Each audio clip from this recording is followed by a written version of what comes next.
I thought I was walking into another ordinary Sunday dinner at my parents' house in suburban Chicago. The smell of my mother's pot roast filled the dining room as we gathered around the familiar oak table where I'd eaten countless meals growing up. My father cleared his throat in that serious way that usually meant someone was getting lectured about responsibility or family values. But instead of the usual speech about visiting more often, he dropped a bombshell that shattered my world in 88 words. He announced that I would be sharing my 3-bedroom house with my brother Marcus and his family of 4. The betrayal hit like ice water as everyone nodded in agreement, apparently having planned this ambush without consulting me. The silence that followed my father's announcement felt suffocating. I stared at each face around the table, searching for some sign that this was an elaborate joke. My mother's pursed lips and disapproving glare told me otherwise. My sister Jessica avoided eye contact, suddenly fascinated by her mashed potatoes. Marcus sat back in his chair with a smug expression I recognized from childhood, the same look he wore when he got away with breaking something and letting me take the blame. Jeffrey, don't look so shocked. My father continued, cutting into his roast with deliberate precision. You've been living alone in that big house for 3 years now. 3 bedrooms for one person is wasteful. Wasteful, I managed to croak, finding my voice. Dad, I bought that house. I saved for years, worked overtime, and sacrificed to afford it. My mother set down her fork with enough force to make the china rattle. Don't raise your voice at your father, Jeffrey. We raised you better than that. This family takes care of each other, and right now, Marcus needs our help. I turned to Marcus, who was 35 years old and should have been capable of taking care of his own family. What happened to your job at the accounting firm? Marcus shifted uncomfortably. Budget cuts. They had to let people go. It happens to everyone these days. That was 6 months ago, I pointed out. What have you been doing since then? Looking for the right opportunity. Patricia chimed in, speaking for the first time since we'd sat down. My sister-in-law had always been particular about appearances, and even now facing what she claimed was a housing crisis, she wore a designer blouse and perfectly styled hair. Marcus isn't going to take just any job, he has standards. Jessica finally looked up from her plate. Jeffrey, we've all been talking about this for weeks. You make good money with your software engineering job, especially after that promotion last month. You can afford to help family. The word weeks hit me like a physical blow. You've been planning this behind my back, meeting about my life without including me. We wanted to present you with a solution instead of just complaints, my father explained, as if orchestrating a family ambush was perfectly reasonable behavior. Marcus and Patricia need a place to stay while they get back on their feet. You have extra rooms. It's simple mathematics. Simple mathematics. I stood up abruptly, my chair scraping against the hardwood floor. This isn't a math problem, Dad. This is my home, my privacy, my life you're trying to rearrange without my consent. My mother's voice took on that guilt-laden tone she'd perfected over decades of manipulation. I'm disappointed in you, Jeffrey. When did you become so selfish your brother has 2 children to think about? As if summoned by her words, 8-year-old Tyler and 11-year-old Madison appeared in the doorway, their faces carefully arranged in expressions of innocent hope. Patricia had clearly coached them for this moment. Uncle Jeffrey, Madison said in a small voice, are we really going to live in your big house? Mommy said you have a backyard with space for a swing set? My heart clenched at the manipulation, but I recognized it for what it was. Patricia was using her children as emotional weapons, and my family was helping her do it. I looked around the table again, seeing my loved ones in a new light. These people who claimed to care about me had spent weeks plotting to upend my carefully built life. The thing is, Jessica said, pulling out her phone, we might have already mentioned to a few people that you agreed to help. The Hendersons from church know, and Mom told Mrs. Patterson from next door. Everyone thinks it's wonderful how you're stepping up for family. The trap closed around me with perfect precision. Not only had they planned this without me, they'd told the community that I'd already agreed. Refusing now would make me look like a heartless liar who'd gone back on my word to help children in need. Marcus leaned forward with false sincerity. Look, Jeffrey, I know this seems sudden, but we're family. We've always had each other's backs. Remember when you needed help with college tuition, Mom and Dad didn't hesitate. The comparison was so unfair it took my breath away. They'd helped me with tuition as parents supporting their child's education. This was completely different. This was emotional blackmail wrapped in family obligation. How long are we talking about? I asked, grasping for some boundary, some limit to the invasion they were planning. Until we get settled, Patricia said vaguely. Just until Marcus finds the right position and we can afford our own place again. The phrase "the right position" sent warning bells clanging in my head. Marcus had been unemployed for 6 months and showed no signs of lowering his standards or taking interim work. Patricia hadn't worked in years, claiming the children needed her at home. Neither of them seemed to understand that beggars couldn't be choosers. We'll contribute what we can, Marcus added quickly, sensing my reluctance. Help with groceries, utilities, that sort of thing. What you can, I repeated. You just told me you're unemployed. We have some savings, Patricia said defensively. We're not destitute. But if they had savings, why couldn't they rent their own apartment? Why did they need to move into my house specifically? The whole story felt incomplete, like they were hiding something important. My father's voice carried the finality of a judge's gavel. It's settled then. Jeffrey will start moving their things next weekend. Patricia has already started packing. The presumption stole my breath. They'd assumed my cooperation so completely that they'd already begun the moving process. I felt like a defendant who'd just been convicted, without trial sentenced, without even being allowed to present a defense. As dinner continued around me, I sat in stunned silence, mechanically eating my mother's pot roast, while my family chatted about logistics. They discussed which bedroom would work best for Tyler and Madison, whether my home office could be converted to additional sleeping space, and how they'd rearrange my furniture to accommodate everyone. They talked about my house, my space, my life, as if I wasn't sitting right there. As if my opinion and consent were irrelevant details to be worked around rather than fundamental requirements for any decision about my property. When I finally drove home that night, I sat in my driveway for 20 minutes, looking at my house through new eyes. I'd bought it after years of careful saving, choosing the location for its quiet neighborhood, and the layout for its perfect balance of space and privacy. I'd painted every room myself, chosen every piece of furniture, arranged everything exactly how I wanted it. Tomorrow, apparently, none of that would matter anymore. I spent the week after that disastrous family dinner in a state of disbelief, hoping against hope that someone would come to their senses. Maybe Marcus would find a job. Maybe Patricia would realize how unreasonable they were being.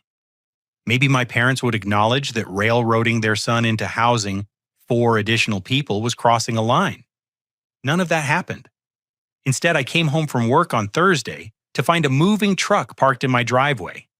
My heart hammered against my ribs as I pulled up to the curb, unable to access my own garage. 3 men in work clothes were carrying boxes from the truck toward my front door, where Patricia stood directing traffic like a general commanding troops. "Careful with that box," she called out. "Those are my good dishes." I climbed out of my car on shaking legs, my laptop bag sliding from my shoulder to hang at an awkward angle. The scene felt surreal, like I was watching someone else's life implode in slow motion. "Patricia," I called out, my voice higher than usual. "What's going on here?" She turned toward me with a bright smile that didn't reach her eyes. Jeffrey, perfect timing. We decided to get started a little early. Your mother gave us the spare key she keeps for emergencies. Emergency key.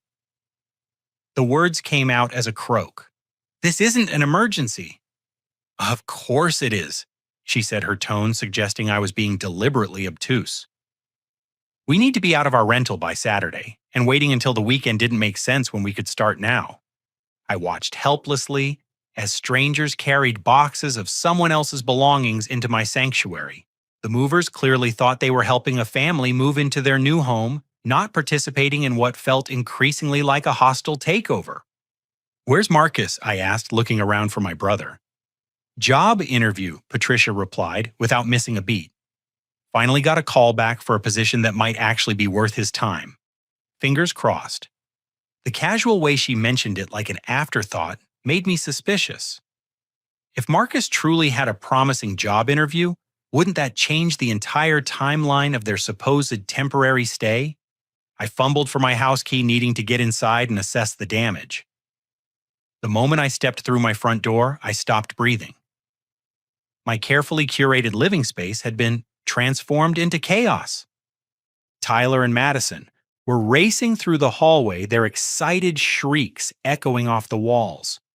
Cardboard boxes labeled kitchen stuff and kids' toys were stacked everywhere, blocking pathways and covering every available surface. "Madison, Tyler, calm down," Patricia called half-heartedly before turning back to the movers.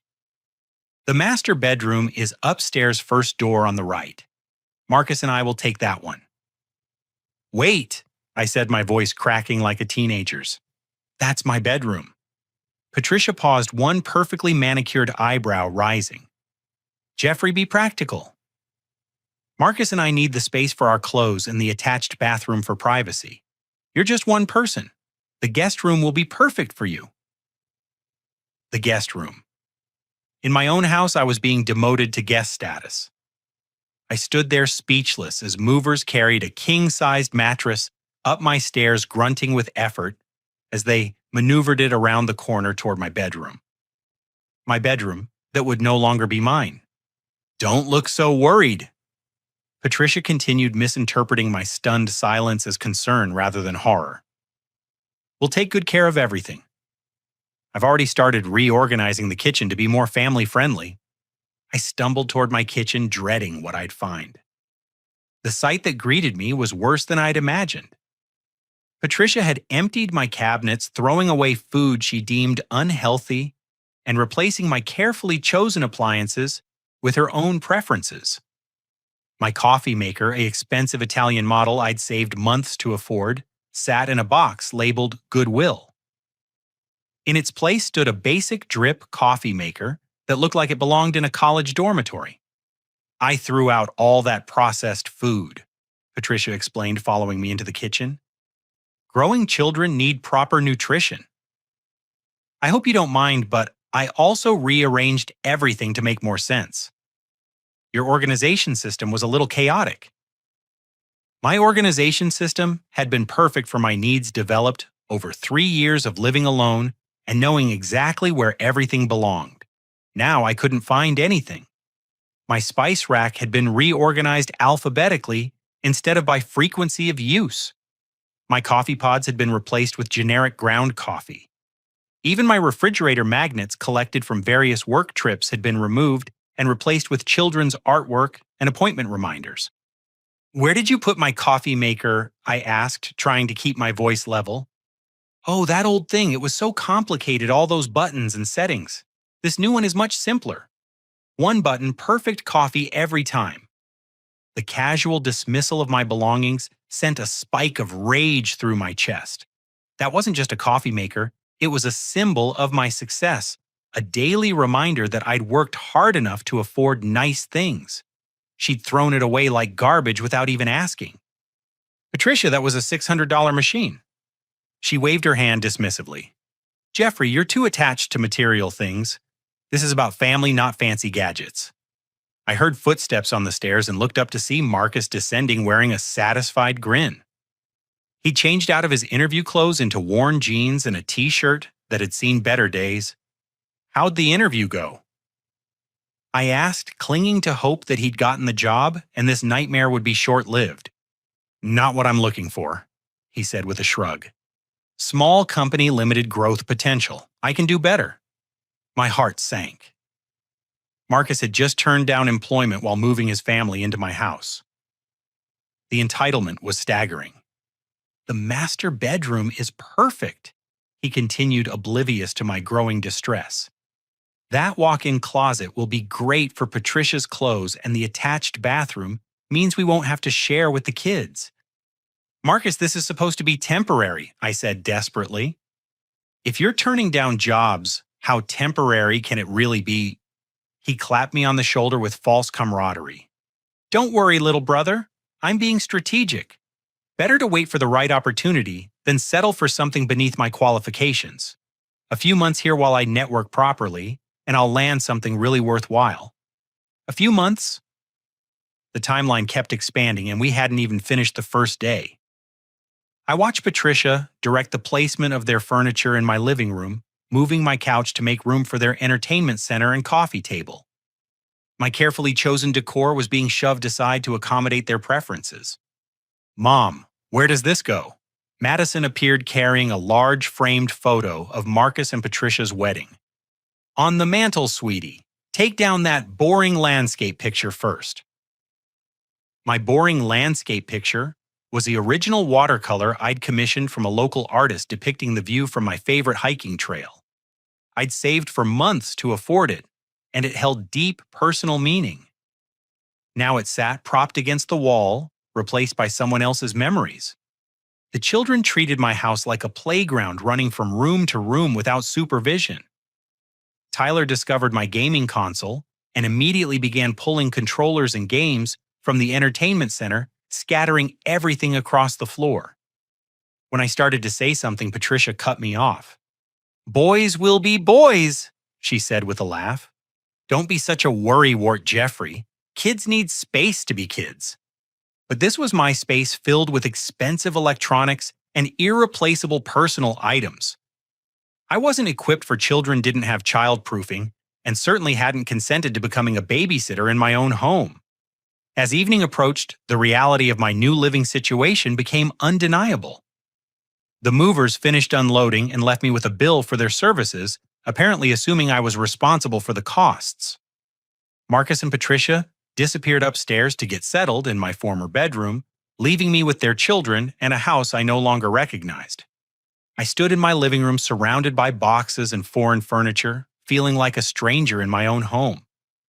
Everything familiar had been moved, replaced, or discarded. Even the smell was different, a combination of unfamiliar laundry detergent and Patricia's perfume that seemed to permeate every room. My phone buzzed with a text from my mother. How's the first day going? I'm sure you're all getting along wonderfully. So proud of you for stepping up. I stared at the message, unable to formulate a response. How could I explain that stepping up felt suspiciously like being trampled down? That helping family was beginning to feel like losing myself entirely. Upstairs, I heard the shower running in my former bathroom, Patricia's voice, carrying through the walls, as she explained to Marcus where she'd put his clothes in my former closet. The children had claimed the family room cartoons blaring from my television, while they ate snacks that left crumbs on my furniture. I retreated to the guest room, the smallest bedroom in the house that was now supposed to be mine. My clothes hung awkwardly in the narrow closet, and my personal items looked foreign on the unfamiliar dresser. Through the thin walls, I could hear every sound from the master bedroom, where Marcus and Patricia discussed their plans for redecorating. As I lay in the guest bed that night, staring at the ceiling in my own house, where I was now a guest, I realized the invasion was just beginning. This wasn't temporary help during a rough patch. This was a complete takeover disguised as family assistance. And somehow I'd allowed it to happen without firing a single shot in my own defense. Friday morning arrived with the sound of children arguing, and Patricia's voice rising above the chaos, directing breakfast preparations in my kitchen. I stumbled out of the guest room disoriented in my own home, following the smell of bacon and the clatter of dishes I didn't recognize. Good morning, Jeffrey. Patricia chirped brightly, standing at my stove wearing a floral apron over her silk pajama set. I hope you slept well. I made breakfast for everyone. The kitchen bore no resemblance to the organized space I'd maintained for 3 years. Dirty dishes overflowed from the sink, sticky spots covered the countertops, and unfamiliar food items cluttered every surface. Patricia had apparently decided that cooking for 6 people required using every pan, plate, and utensil in the house simultaneously. I usually just have coffee and toast. I mumbled, reaching for the cabinet where I kept my coffee cups. Oh, those are gone, Patricia said matter-of-factly. I packed them away since they didn't match my dishes. We're using the good china now that we're all living together. Family meals should feel special. Her good china turned out to be an elaborate floral pattern that required hand washing and careful handling. I stood holding a delicate cup that cost more than my entire weekly grocery budget, afraid to drink from it and afraid to put it down. Tyler raced past me carrying a piece of bacon, chasing Madison, who shrieked with laughter as she ran through the house. Their sticky fingers left marks on my walls, and their bare feet tracked mysterious stains across my hardwood floors. Tyler, Madison, settle down, Patricia called without any real authority. Jeffrey's not used to children yet. We need to ease him into family life. The phrase family life hit me like cold water. I hadn't signed up for family life. I'd bought this house specifically for solitude, quiet, and the freedom to live exactly as I chose. Now I was apparently enrolled in some domestic boot camp without my consent. Marcus appeared at the bottom of the stairs, already dressed in a business suit that looked expensive despite his unemployed status. Morning, Jeffrey. Patricia, did you iron my interview shirt? Another interview? I asked, hope flaring in my chest. Regional manager position at a consulting firm, Marcus replied, adjusting his tie in the hallway mirror. Much more appropriate for someone with my experience. That's wonderful, I said, genuinely meaning it. When do you start if you get it? Marcus laughed as if I'd made a joke. Jeffrey, these things take time. Interview process, background checks, salary negotiations. Even if they offer me the position, I wouldn't start for at least a month. Probably longer. My heart sank again. Even in the best-case scenario, I was looking at weeks more of this chaos. And that assumed Marcus actually wanted the job, which his track record suggested was far from guaranteed. After Marcus left for his interview, Patricia announced her plans for the day. I've invited some of my mom friends over this afternoon for coffee. I want to show off our new place and introduce them to you. Your mom friends, I repeated weakly. From the kids' school?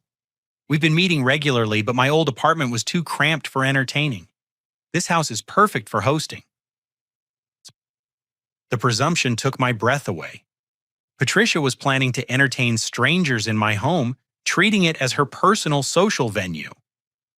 When I started to object, she cut me off with a practiced manipulation technique I was beginning to recognize. Jeffrey, these women are going through divorces, job losses, all kinds of stress. They need friendship and support. Surely you wouldn't want me to cancel on them. They're so excited to meet Marcus's generous brother. The guilt trip worked perfectly, as Patricia knew it would. How could I object to helping stressed women without looking heartless? She'd framed her social gathering as charity work, making any refusal seem selfish and cruel. I went to work feeling like a refugee from my own life, but at least the office provided 8 hours of normalcy. My coworkers noticed my distraction during the morning meetings, and my productivity suffered as I found myself constantly wondering what new changes awaited me at home. Around noon, my phone buzzed with notifications from my home security app. I'd installed cameras several months earlier after a spate of package thefts in the neighborhood, but I'd forgotten about them during the chaos of the invasion. Now I watched in real time as Patricia moved freely through my house, rearranging furniture and decorating for her party. She'd moved my reading chair to the basement and replaced it with a love seat from their old apartment. My coffee table, a solid oak piece I'd spent weeks shopping for, had been pushed against the wall to make room for her glass and chrome monstrosity. Even my book collection had been boxed up and replaced with Patricia's romance novels and parenting magazines. But the security footage revealed something more disturbing than interior decorating. Patricia was going through my personal belongings, opening drawers and cabinets with the casual familiarity of someone who considered herself the lady of the house. She examined my mail-photographed documents from my home office, and even tried on some of my clothes, apparently checking sizes. I watched in horrified fascination as she opened my bedroom dresser and pulled out my personal papers, photographing my bank statements and tax documents with her phone. The violation felt obscene, like watching someone rifle through my underwear drawer while broadcasting it live. When I rushed home during lunch break, I found my house transformed into a social gathering space I didn't recognize.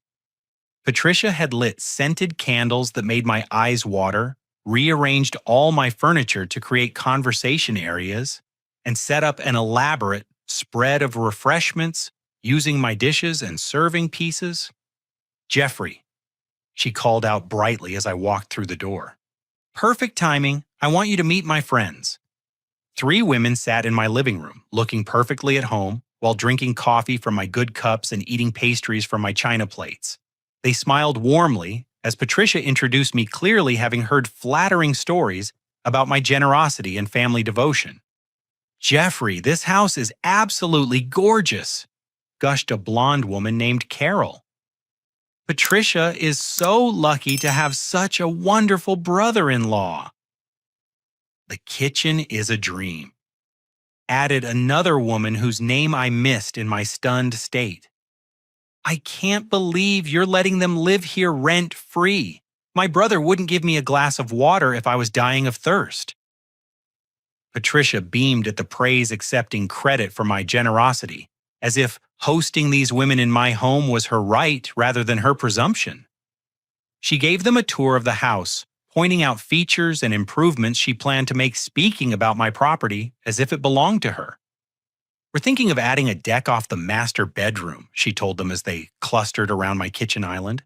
"Jeffrey's been so supportive of all our ideas." I stood frozen in my own doorway, listening to Patricia make plans to modify my house without consulting me. When the women finally left, they hugged Patricia goodbye and thanked me profusely for my hospitality, as if I'd participated in planning their visit instead of discovering it in progress. "That went wonderfully," Patricia said, beginning to clean up the considerable mess. Carol mentioned that her ex-husband is in construction. "If we decide to move forward with the deck project, she might be able to get us a discount." "Patricia," I said carefully, "this is still my house. Any modifications need my approval." She laughed as if I'd made another joke. "Of course, Jeffrey. We're all family here. Everything we do benefits everyone." That evening, Marcus returned from his interview in a foul mood. "Waste of time," he announced, throwing his tie over my reading chair. They wanted someone to start immediately, work weekends, travel constantly. Completely unrealistic expectations. "Did they offer you the position?" I asked. "I didn't wait around to find out." If they're going to make unreasonable demands during the interview process, imagine what working there would be like. My last hope for a quick resolution evaporated. Marcus had walked away from another job opportunity, apparently preferring unemployment to accepting work that didn't meet his inflated standards. I was beginning to understand that his job search was performative, designed to justify his presence in my house while avoiding actual employment. That night, I lay in the guest bed, listening to my house settle around its new occupants. Patricia's voice carried through the walls as she made phone calls discussing plans and projects that involved my property. Marcus's snoring rattled the windows, and the children's whispered conversations suggested they were far from sleep, despite Patricia's claims that they were tucked in for the night. My home had become unrecognizable, filled with strangers who treated my hospitality as an entitlement and my generosity as a given. The temporary arrangement felt increasingly permanent, and I was beginning to realize that Marcus and Patricia had never intended to leave. They'd found a comfortable situation with no rent, no responsibilities, and a host who was too polite to enforce boundaries. I was trapped in my own house, a prisoner of my family's expectations and my own inability to say no to people I loved. But as I lay there in the darkness, surrounded by the sounds of my unwanted house guests, I began to wonder if love was really what I was dealing with at all. Saturday morning brought a new horror: Patricia's announcement that she'd enrolled Tyler and Madison in the local elementary school using my address. She made this revelation over breakfast as casually as discussing the weather, apparently expecting me to congratulate her on her initiative. "It's such a better district than their old school," she explained while buttering toast with my good silver. "The test scores are outstanding, and they have an excellent music program. The kids are so excited about their fresh start. You enrolled them in school?" I asked, my voice pitched higher than usual. Using my address, "Well, we live here now," Patricia replied with perfect logic. "They need to go somewhere, and this district has much better resources. The counselor was so understanding about their family situation. She even fast-tracked their enrollment when I explained how you generously took us in during our difficult time. The implications crashed over me like ice water. School enrollment wasn't just about education, it was about establishing residency." Patricia had just created official documentation that Marcus's family lived at my address, giving them legal standing that would be much harder to challenge. "Patricia, you should have asked me first. This creates complications with property taxes, voter registration, all kinds of legal issues." She waved her hand dismissively. "Jeffrey, you worry too much about paperwork. The important thing is that Tyler and Madison get the education they deserve. Isn't that what matters?" Before I could respond, my phone rang. The caller ID showed my mother's number, which usually meant either good news or serious trouble. Given recent events, I suspected the latter. "Jeffrey!" My mother's voice crackled through the speaker. "I just got off the phone with Mrs. Henderson from church. She said Patricia mentioned you might be getting married soon to whom—" The world tilted sideways. "What, Mom? I'm not getting married to anyone." "Well, that's odd." Mrs. Henderson was very specific. She said Patricia mentioned you'd found someone special and might be proposing soon. She was asking about church availability for weddings next spring. I looked across the breakfast table at Patricia, who was studiously avoiding eye contact while helping Madison with her cereal. "Mom, I think there's been a misunderstanding. I'm not dating anyone, let alone planning a wedding." "Are you sure?" Patricia seemed quite confident. "Maybe you're being modest about your romantic life." After I hung up, I confronted Patricia directly. "Why are people at church asking about my wedding plans?" Patricia's cheeks flushed pink, but her voice remained steady. "I might have mentioned that you were seeing someone. People were asking so many questions about why such a handsome, successful man was still single. I didn't want them to think there was something wrong with you. So you invented a girlfriend and wedding plans. I just said you were private about your personal life, but seemed happy lately. If people drew their own conclusions, that's hardly my fault." The lie was so breathtaking in its audacity that I sat speechless. Patricia had created an entirely fictional narrative about my love life to satisfy church gossips, apparently without considering how this would complicate my actual relationships or social standing. My phone buzzed again, this time with a text from my sister Jessica. "Mom told me about your secret girlfriend. Why didn't you tell me you were serious about someone? Can't wait to meet her." I was drowning in lies I hadn't told, trapped in stories Patricia had spun without my knowledge or consent. Every conversation with my family would now require navigating around a fictional relationship I knew nothing about. That afternoon, while Patricia took the children to explore their new school playground, I decided to investigate the growing list of inconsistencies in Marcus and Patricia's story. Their financial situation, their job history, their timeline for moving out, everything felt deliberately vague and contradictory. I started with basic internet searches, looking up Marcus's former employer and the circumstances of his departure. What I found chilled me to the bone. The accounting firm hadn't just laid Marcus off due to budget cuts. They'd fired him for falsifying expense reports and suspected embezzlement. The company had been investigating missing funds for months before terminating him. Local news archives revealed more disturbing details. Marcus had been questioned by police as part of an ongoing fraud investigation, though no charges had been filed yet. The timeline suggested his termination was much more serious than simple downsizing. I searched for Patricia's employment history next, remembering her vague references to staying home with the children.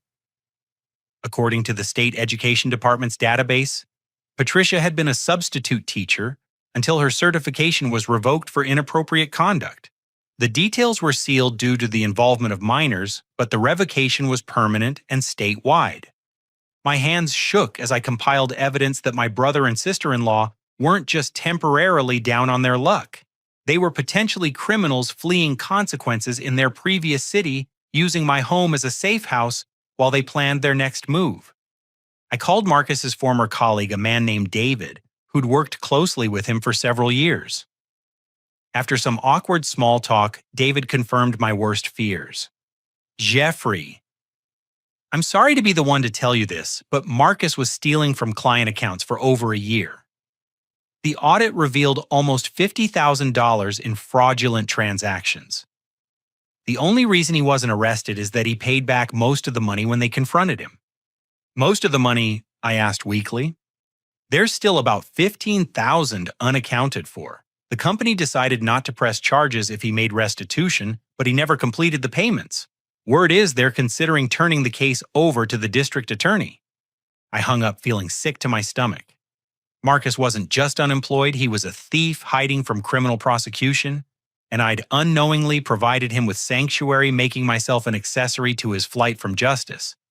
My security cameras had been recording everything since they'd moved in, and I began reviewing the footage more carefully. What I found was worse than random snooping. It was systematic intelligence gathering. Patricia had photographed my financial documents, copied information from my computer, and even searched through my personal papers looking for sensitive data. But the most disturbing discovery came from audio recordings my security system had captured. Late at night when they thought I was asleep, Marcus and Patricia discussed plans that had nothing to do with finding employment or moving out. His credit is perfect. Patricia's voice whispered through my speakers. No debt, excellent payment history, substantial savings. We could open accounts in his name and he'd never know until the bills arrived. Too risky, Marcus replied. Better to establish residency first, get the kids settled in school, make it harder for him to kick us out. Once we have legal standing, we can start phase 2. Phase 2. They had a multi-step plan for exploiting my hospitality, and I was apparently too naive to recognize it. I listened in growing horror as they discussed forging my signature on documents using my address to apply for credit and eventually claiming tenants' rights that would make removing them legally complicated. He's so trusting, Patricia continued. Doesn't even check his mail carefully. I've been intercepting anything that looks official. Banking statements, tax documents, insurance paperwork. He has no idea what we have access to. The brother thing works perfectly, Marcus added. He can't bring himself to suspect family of serious wrongdoing. By the time he figures out what's happening, we'll be too established to remove easily. I sat in my car in the office parking lot, listening to recordings of my own family planning to destroy my financial life. The people I'd trusted with my home, my privacy, my generosity, were actively plotting to steal my identity and ruin my credit. But the worst was yet to come. As I scrolled through more recent recordings, I found conversations that made my blood freeze in my veins. If he gets suspicious or starts asking too many questions, Patricia's voice drifted through my car speakers. We might need to discredit him. Make him look unstable, unreliable. I've been documenting his behavior, taking photos when he looks stressed or confused. What kind of documentation? Marcus asked. Medical concerns? Memory problems? Erratic moods? The kind of things that would make people question his judgment if he started making accusations against us. They weren't just planning to steal from me. They were preparing to gaslight me into appearing mentally unstable if I tried to expose them. I was dealing with sophisticated con artists who'd targeted me specifically because of my family connection and my reluctance to suspect people I loved. I drove home that evening, knowing my life was in immediate danger not from physical violence, but from systematic character assassination designed to destroy my credibility before I could defend myself. Marcus and Patricia had turned my own kindness into a weapon, and they were preparing to use it against me with surgical precision. The invasion of my home had been just the beginning. They were planning to steal my identity, destroy my reputation, and leave me financially ruined while claiming to be the victims of my alleged mental instability. I pulled into my driveway looking at my house with new eyes. It wasn't a sanctuary anymore. It was a crime scene in progress. And I was the designated victim, too trusting and too naive to protect myself from the people who were supposed to love me most. Sunday morning arrived with an announcement that filled me with cold dread. Patricia informed me over breakfast that she'd been offering childcare services to other families in the neighborhood, turning my home into an unlicensed daycare center without my knowledge or consent. "It's just temporary income while Marcus job hunts," she explained while wiping sticky fingerprints off my kitchen counter. "Mrs. Chen from down the street needs someone to watch her twins during the day, and the Patel family is looking for after-school care. Word of mouth is already spreading about my availability." "Patricia, you can't run a business out of my house," I said, trying to keep my voice level despite the panic rising in my chest. "I'm not licensed for commercial activities, and my homeowner's insurance doesn't cover business operations." "Jeffrey, you worry too much about technicalities," she replied dismissively. "I'm just helping neighbors with their children while earning a few dollars. It's not like I'm running a factory." But I knew from my research the previous day that Patricia's teaching certification had been revoked for inappropriate conduct involving minors. The idea of her caring for other people's children in my home while hiding her professional history was terrifying. Besides, Marcus added, appearing at the bottom of the stairs in wrinkled pajamas, "the extra income helps us contribute to household expenses. I thought you'd be pleased that we're finding ways to help with costs." The twisted logic made my head spin. They were using my house to generate income without my permission, then presenting it as a favor to me. The manipulation had become so sophisticated that I wondered how long they'd been planning this con. I excused myself and retreated to my bedroom, which was no longer my bedroom, to make some urgent phone calls. First, I contacted my homeowner's insurance company to understand my liability if someone was injured during unofficial childcare activities on my property. The agent's explanation chilled me to the bone. "Mr. Jeffrey operating an unlicensed daycare facility would void your coverage entirely. If a child were injured on your property during commercial childcare activities, you could be personally liable for medical expenses, legal fees, and damages. We're talking about potentially hundreds of thousands of dollars in exposure." I hung up and immediately called my attorney, a sharp woman named Sarah Martinez, who'd handled my house purchase. After explaining the situation, she confirmed my worst fears. "Jeffrey, you need to document everything and get them out of your house immediately. The longer they establish residency, the harder it becomes legally. If they receive mail at your address, enroll children in local schools, and operate businesses from the property, they can claim tenants' rights even without a lease." "What kind of tenants' rights?" I asked, though I dreaded the answer. "In Illinois, anyone who can prove they've been living somewhere for more than 30 days has the right to formal eviction proceedings. That means you'd have to file court papers, wait for hearings, prove they're not legitimate tenants. The process can take months, even with perfect documentation." I was running out of time. Marcus and Patricia were systematically establishing legal footholds that would make removing them increasingly difficult. Every day I waited was another day they could claim deeper entrenchment in my property. That afternoon, while Patricia met with potential childcare clients in my living room, I took a different approach. I called a private investigator recommended by my attorney, a former police detective named James Morrison, who specialized in fraud cases. "Mr. Jeffrey Ian," Morrison said after I'd explained the situation, "what you're describing sounds like organized family exploitation, possibly part of a larger pattern. These people are professionals. Let me do some research and get back to you. Morrison called me back within hours with information that made my blood run cold. Marcus and Patricia had fled Phoenix 18 months earlier after pulling a similar scam on Patricia's elderly uncle. They'd moved into his home under the guise of providing care, then systematically drained his bank accounts and forged his signature on loan documents. When the uncle tried to remove them, they claimed he was suffering from dementia and filed for guardianship. The uncle died before the case was resolved, Morrison continued. Heart attack possibly brought on by stress. Marcus and Patricia inherited the house because they'd convinced him to change his will. The family suspects foul play, but there wasn't enough evidence for criminal charges. They killed someone, I whispered. They definitely contributed to his death through financial and emotional abuse. The pattern is clear. They target trusting family members, establish residency, then systematically destroy their victim's life while claiming to be caregivers or dependents. I listened in horror as Morrison described additional cases in 3 different states. Marcus and Patricia were serial family predators, moving from victim to victim and leaving financial ruin in their wake.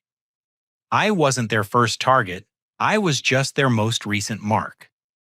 The good news, Morrison continued, is that you caught on early.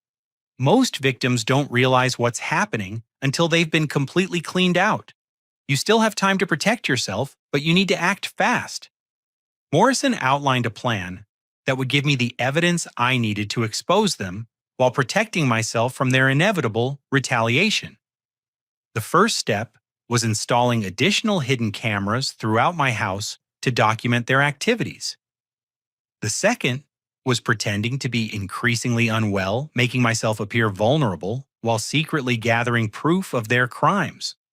They're already planning to discredit you, Morrison explained. I heard the recordings you sent.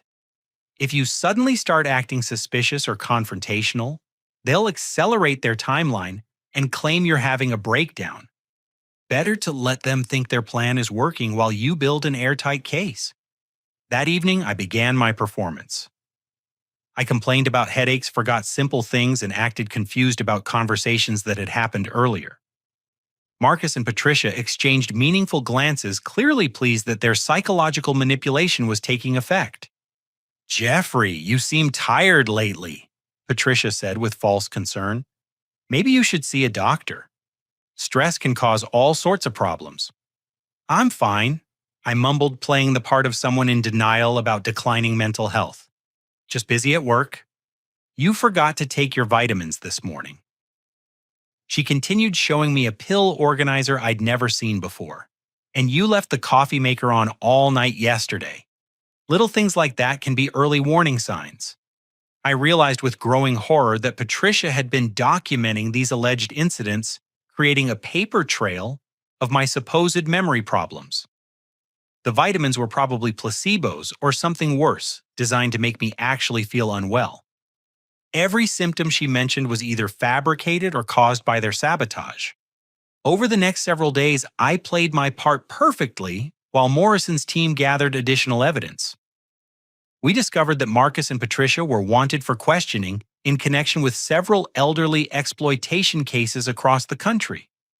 Their pattern was always the same: target vulnerable family members, establish residency, then systematically drain their resources while claiming to provide care.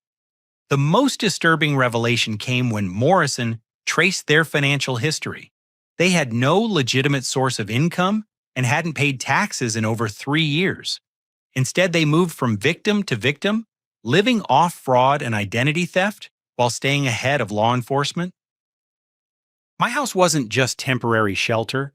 It was their base of operations for expanding their criminal enterprise. "They're probably running multiple scams simultaneously," Morrison explained during one of our secret meetings. "Credit card fraud, insurance fraud, identity theft. Your home gives them a stable address for receiving fraudulent documents and establishing credibility with new victims. I was harboring fugitives without knowing it, and my kindness had made me an accessory to crimes I couldn't even imagine. But Morrison assured me that my cooperation with the investigation would protect me from prosecution while helping to build cases against Marcus and Patricia. We're coordinating with federal investigators, he said. This isn't just local fraud anymore.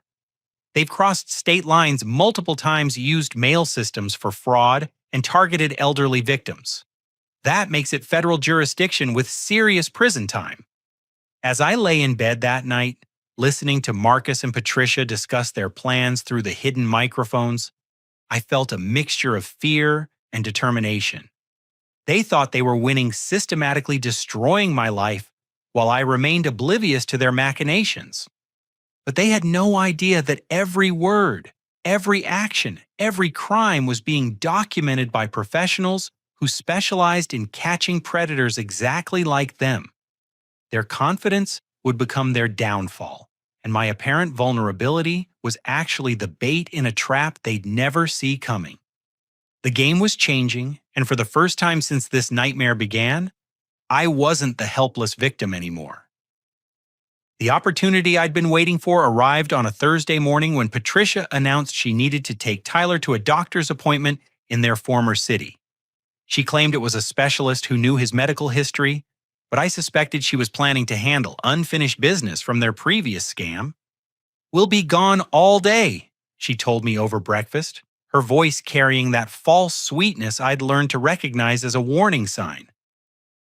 "Madison has school, and Marcus has a promising interview lined up. You'll have some peace and quiet for once." This was perfect. Morrison and his team had been waiting for an opportunity when Marcus and Patricia would be separated, making their communications less coordinated. With Patricia gone, Marcus would be more likely to make mistakes or reveal information he usually kept hidden. I called in sick to work, claiming the same mysterious headaches that had been part of my performance for the past week. Patricia seemed pleased by this development, noting with fake sympathy that I'd been getting worse lately. "Maybe you should make a doctor's appointment too," she suggested. "These episodes you've been having are concerning. Memory lapses, confusion, mood swings. It's probably nothing serious, but better safe than sorry." I agreed to consider it, knowing she was documenting every symptom for her eventual claim that I was mentally unfit to make decisions about my own property. What she didn't know was that Morrison's team had identified the source of my supposed symptoms. Patricia had been adding small amounts of over-the-counter sleep medication to my coffee each morning, just enough to make me groggy and forgetful. After Patricia left with Tyler, I put the next phase of our plan into motion. I began acting increasingly paranoid and unstable, muttering about people watching me and expressing confusion about recent events. The hidden cameras captured every moment as Marcus watched with satisfaction, clearly believing his psychological manipulation was succeeding. "Jeffrey, you're scaring me," Madison said when I started talking to myself about hidden cameras and people plotting against me. "Are you okay?" "Don't worry about your uncle," Marcus told her with practiced reassurance. "He's just stressed from work. Sometimes adults need help when they're overwhelmed." The way he comforted his daughter while simultaneously documenting my alleged breakdown was chilling.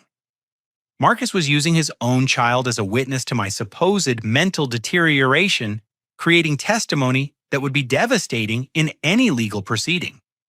Around noon, Marcus made the phone call Morrison had predicted. I listened from my hiding spot in the basement as he spoke to someone about accelerating their timeline. "He's getting worse faster than we expected," Marcus said quietly. "Patricia thinks we should move to phase 3 ahead of schedule. The medical documentation is building, but if he has a complete breakdown before we're ready, it could complicate things." Phase 3. Morrison had warned me about this, though we could only guess what it entailed.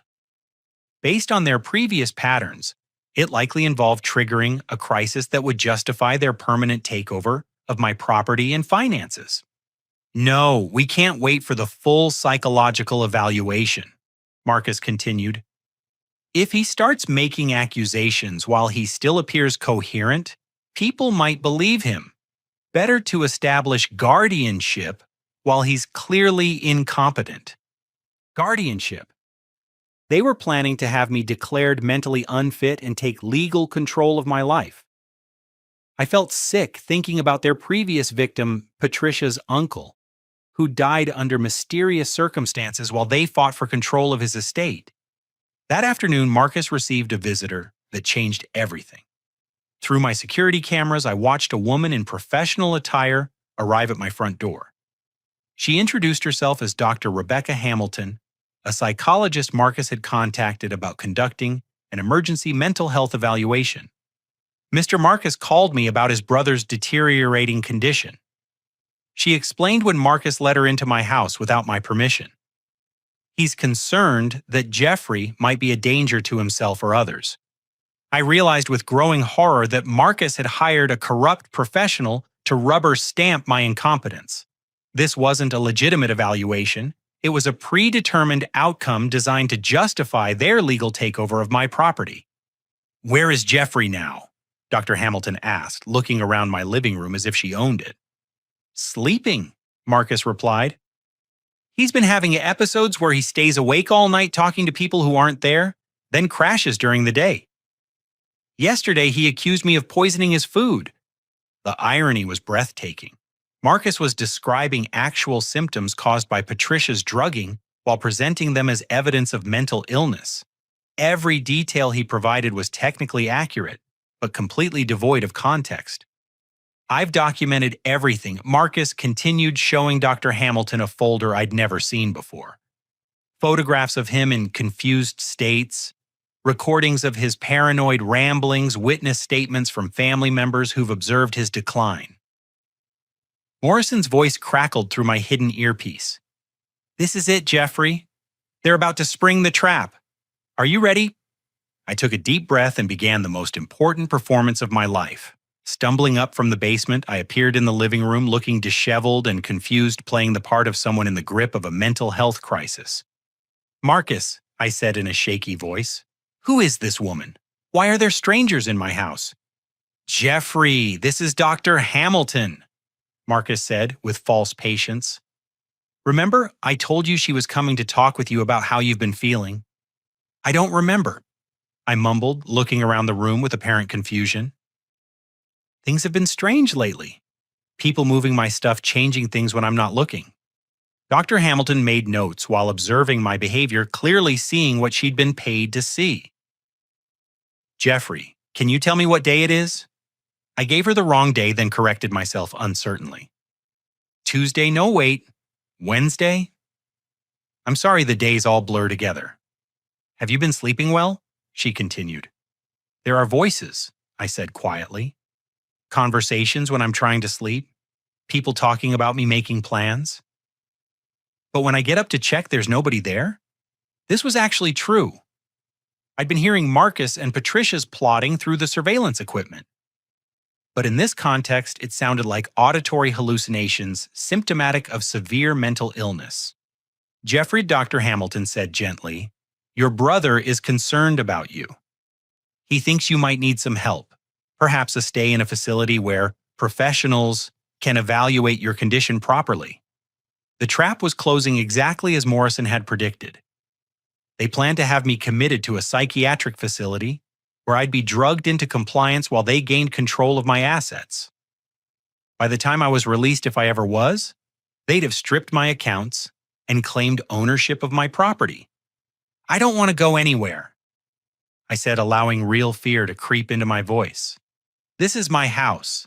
I just want people to stop moving my things." "Sometimes we don't know what's best for us when we're unwell," Marcus said with practiced sympathy. "The important thing is getting you the help you need." Dr. Hamilton nodded approvingly. "I think a 72-hour evaluation would be appropriate. We can arrange transportation this afternoon." "No," I shouted, suddenly becoming agitated. "You can't make me leave my own house. Marcus, tell her this is my house." "Jeffrey, please calm down," Marcus said, moving toward me as if to restrain someone having a psychotic episode. "You're not thinking clearly right now." This was the moment Morrison had prepared me for. As Marcus reached for me, I backed away and shouted the predetermined phrase, "Get your hands off me! Help someone help me!" Within seconds, my front door exploded open as federal agents poured into the house.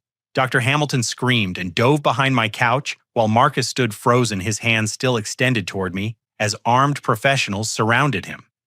Marcus Thompson, you're under arrest for conspiracy to commit fraud, elder abuse, identity theft, and attempted kidnapping, the lead agent announced while handcuffing my brother. Dr. Rebecca Hamilton, you're under arrest for conspiracy and professional misconduct. The transformation was immediate and complete. My apparent mental breakdown evaporated as I straightened up, pulled the hidden microphone from my shirt, and looked directly at Marcus with clear, focused eyes. "Hello, Marcus," I said calmly. "I believe you were just discussing guardianship arrangements." The look of shock and betrayal on his face was deeply satisfying. "Jeffrey, but how did you—" "I've been recording everything for weeks," I told him, as agents led him toward the door. "Every conversation, every plan, every crime. You thought I was losing my mind, but I was actually gathering evidence to put you in prison where you belong." Morrison appeared from the kitchen carrying boxes of documents and computer equipment. "We've got everything, Jeffrey. Financial records, forged documents, evidence of the drugging, recorded confessions to multiple felonies across several states." As they led Marcus away, he looked back at me with pure hatred. "You have no idea what you've done, Jeffrey. Patricia will destroy you for this. Our children will grow up knowing their uncle betrayed their family." "Your children will grow up knowing their parents are criminals," I replied without emotion. "Maybe that will save them from becoming criminals themselves." The house fell silent after the arrests, broken only by the sound of federal agents cataloging evidence. Morrison found Patricia's stash of forged documents hidden in my attic, along with stolen mail and photocopied financial records from multiple victims. "She'll be arrested when she returns with Tyler," Morrison assured me. "We have units watching their former apartment and all the places she might run. There's nowhere to hide from federal charges." I stood in my living room, finally quiet after weeks of chaos, and felt something I hadn't experienced in months: peace. The nightmare was over, but the reckoning was just beginning. Patricia's arrest 3 hours later provided the final piece of evidence that sealed the case against both of them. She walked into my house expecting to find Marcus celebrating the success of their psychological manipulation, only to discover federal agents waiting with handcuffs and a warrant listing dozens of charges spanning multiple states. "Where's Marcus?" she demanded, looking around my living room as if he might be hiding behind the furniture. "Where's my husband?" "Mrs. Thompson, you're under arrest," Agent Chen announced, reading her rights, while Patricia's face cycled through confusion, anger, and finally desperate calculation as she realized their con had been exposed. "Jeffrey, tell them there's been a mistake," she pleaded, switching to the manipulative tone I'd learned to recognize. "We're family. Whatever Marcus told them, he was just confused. He's been under so much stress lately." I looked at the woman who'd spent weeks poisoning my food, documenting fake symptoms of mental illness, and planning to steal my identity, and felt nothing but cold satisfaction. "Patricia, I've heard the recordings of you and Marcus planning my murder.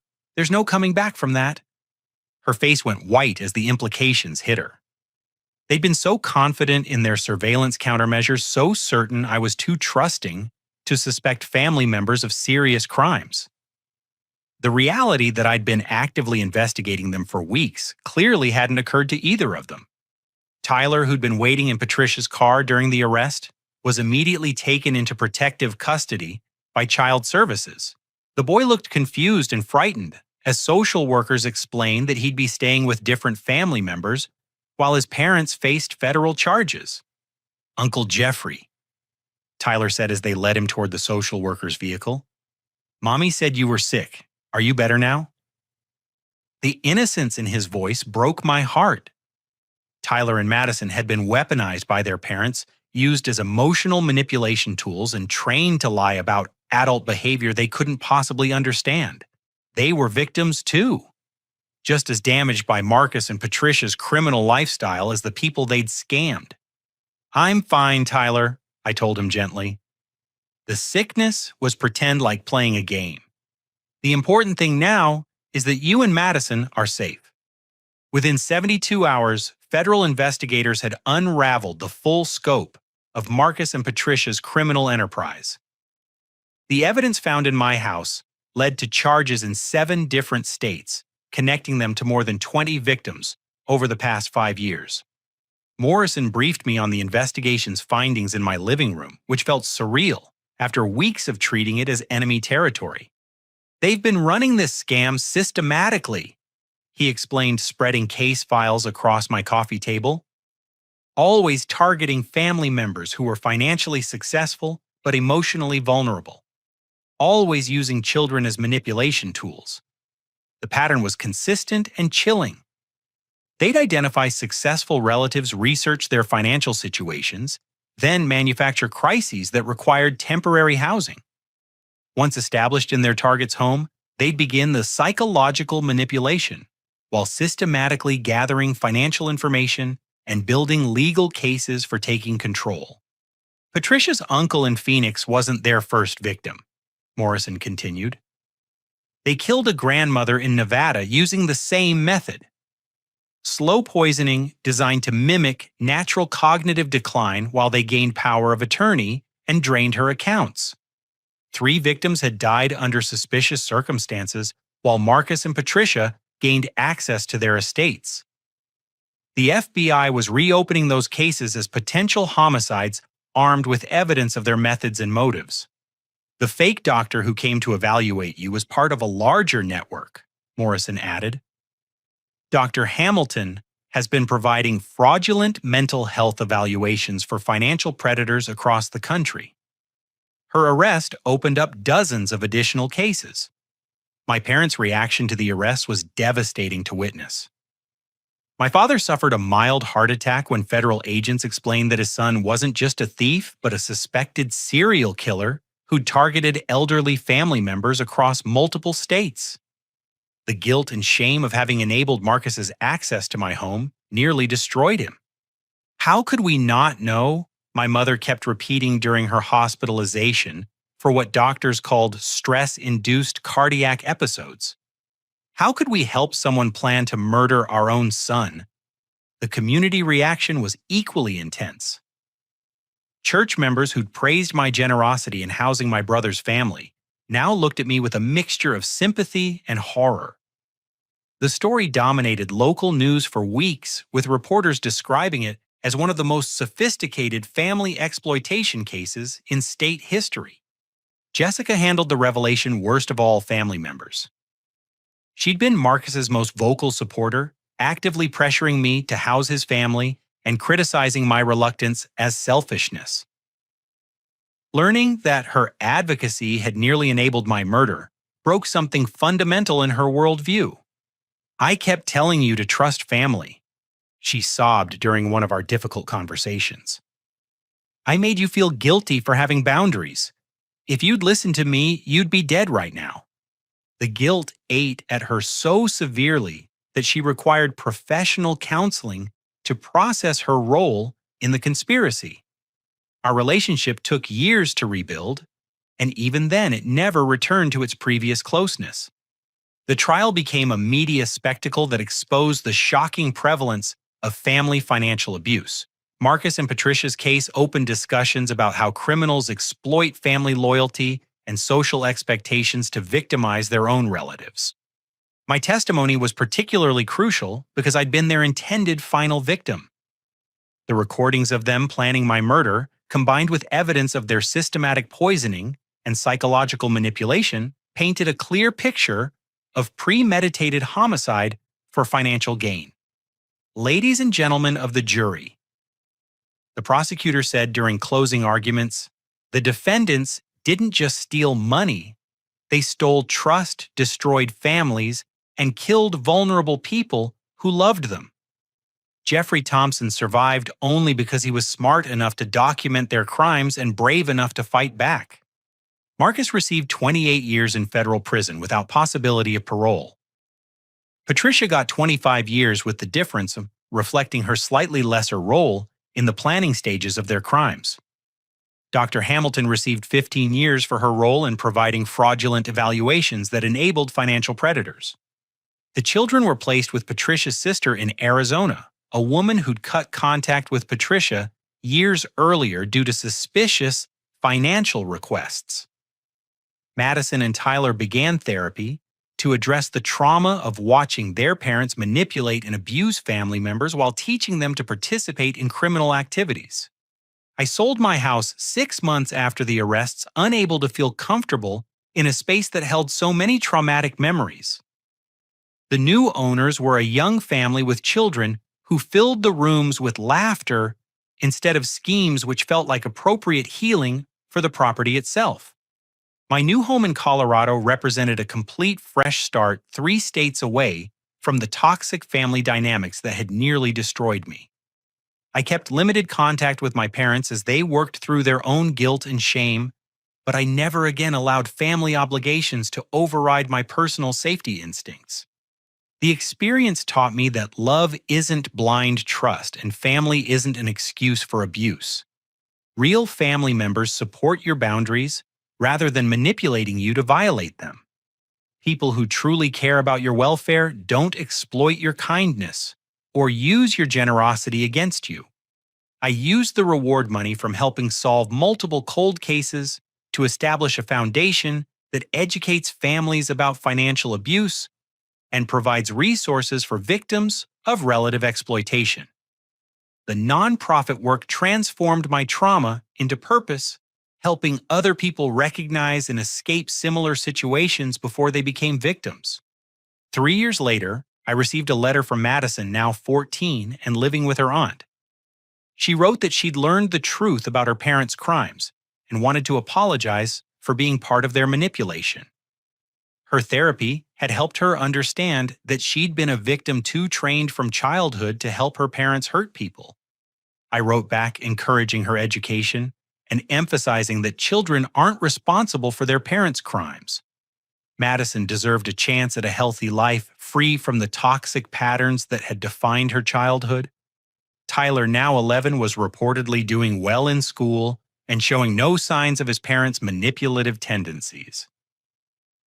The final chapter of this story came 5 years after their arrest, when I testified at Marcus and Patricia's parole hearings. Both had been model prisoners, participating in therapy programs and expressing remorse for their crimes. Their lawyers argued that they'd been rehabilitated and deserved early release. I opposed their parole applications not from revenge but from genuine concern for public safety. People who spent years perfecting the art of family manipulation and murder couldn't be trusted to reform after a few years in prison. Their victims deserved better protection than hopes and therapeutic programs. The parole board agreed, denying both applications and recommending they serve their full sentences. Marcus and Patricia would remain in prison until they were too old to pose a realistic threat to vulnerable family members. Standing in that hearing room, looking at the 2 people who tried to destroy my life while claiming to love me, I felt something unexpected forgiveness. Not for their crimes, which were unforgivable, but for the toxic family dynamics that had made their manipulation possible. I'd learned that forgiveness doesn't require reconciliation or trust. It simply means releasing the anger that ties you to people who hurt you. Marcus and Patricia would spend the rest of their lives paying for their choices, but I was free to build something better from the ashes of their destruction.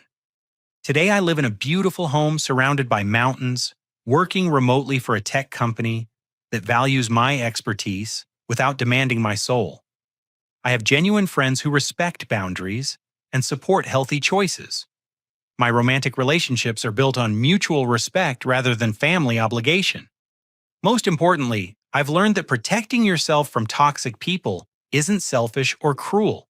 It's necessary survival, and sometimes the most loving thing you can do for everyone involved is refusing to enable destructive behavior, even when that means standing alone against people who share your DNA. Family isn't defined by blood relations or guilt-imposed obligations.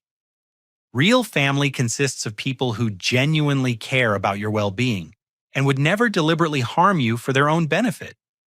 Everyone deserves that kind of family. and everyone has the right to create it by choosing people who actually love them instead of people who merely claim to. The scars from that experience will always remain, but they've become reminders of my strength rather than symbols of victimhood. I survived a calculated attempt to destroy my life by people who were supposed to protect me, and I used that survival to help others facing similar threats. That's not just justice, that's transformation. And sometimes transformation is the greatest revenge of all. Have you ever found yourself in a situation where family members expected you to sacrifice your boundaries for their benefit? How did you handle the pressure to help relatives who seemed to take advantage of your kindness? I'd love to hear your thoughts and experiences in the comments below. If this story resonated with you or helped you recognize similar patterns in your own life, please like this video and subscribe for more real-life stories about overcoming family manipulation and toxic relationships. Sharing these experiences helps other people realize they're not alone in dealing with difficult family dynamics. Thank you for listening to my story and supporting this channel. Remember that you have the right to protect yourself from anyone who tries to harm you, regardless of their relationship to you. Stay strong, trust your instincts, and never let anyone convince you that love requires accepting abuse. Until next time, take care of yourselves and the people who genuinely care about you.